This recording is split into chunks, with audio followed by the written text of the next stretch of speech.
Well, I'm joined now by Dr. Zubaida Haque, who's a former director of the race and equality think tank, the Runnymede Trust, and she's also a member of Independent Sage, the group of scientists set up to provide independent scientific advice during the pandemic. Dr. Haque, good to have you with us today here on BBC News. Good morning, Anita. Do you think, listening to the Downing Street news conference yesterday, and we heard from the UK Prime Minister Boris Johnson, he said he didn't see any reason why his roadmap for reopening England shouldn't go as planned, that the data was there.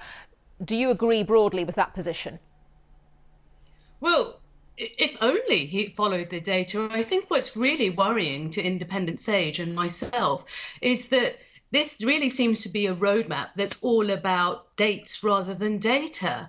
And I think I was extremely concerned when he said, well, there's, absolutely nothing in the data that means that we need to deviate. And I was thinking, well, what data are you looking at? Because of course, the government are looking at their 4 tests, but that's to do with vaccination rollout. That's to do with the fact that, so long as vaccinations reduce deaths and hospitalizations, so long as infection rates don't, cause a surge in hospital rates and so on.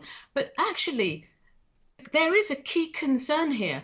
We have only vaccinated a total of 7% of the population in terms of, dose 1 and dose 2, just a little over half of the adult population have just had dose 1. And that means there's not enough of the population that have been vaccinated to keep transmissions down. And that means that we also need a virus suppression strategy. And I think it was really concerning, given that Chris Whitty said, look, we still have about 1 in 370 people still getting the virus, which is still very high, by the way. Given that we have that situation, given that we have an actual increase, a slight surge with school-aged children now having the virus.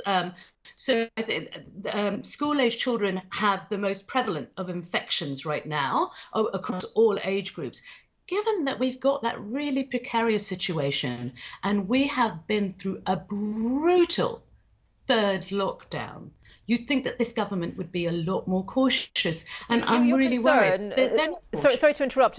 Because the vaccination programme, which has been going really well, has happened in a lockdown, you're saying we haven't really seen the impact or what the impact of it could be in the real world as things start to open up a little bit more. But the government's saying it's allowing a period of time between the reopening of different sectors to judge that, isn't it? Well, a period of time isn't enough. You can't just have a period of time and a lockdown without actually doing something. Because as soon as the lockdown is lifted, if you're not doing something to keep the virus down, it's not just about bringing it down, you need to keep it down. So if you're not doing something, i.e., we're using robust test, trace and supported isolation, having strong border restrictions, which we don't have. We have a very porous border. It's like a sieve at the moment. If you don't have those things in place, safer workplaces, safer schools, then as soon as you open up, R goes above 1. And right now, the government's 4 tests doesn't include R. Now, at the moment... So if I just want to pick up there, if I may, if the government doesn't toughen up on the border as you would like to see it do, if there isn't more in terms of resources put into test, trace and isolate, is there any way then to avoid these COVID passports? Because it would seem if those things aren't done, if those 2 things aren't done, for example, then you can't then not have COVID passports as well. That seems to be what you're saying, if I read you correctly.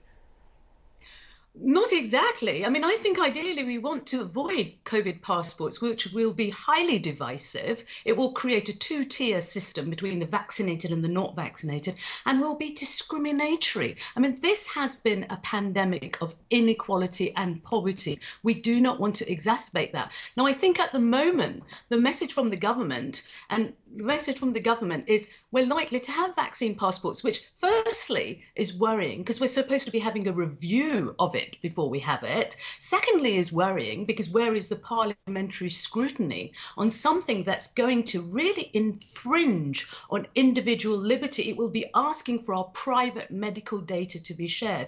And thirdly, and this is the most worrying thing about vaccine passports, it seems to suggest that the government has no confidence that they will be able to to keep transmission rates down, that they're not doing anything, and literally they've resigned themselves to living with the virus. And that should be sending a very strong and worrying message to the public.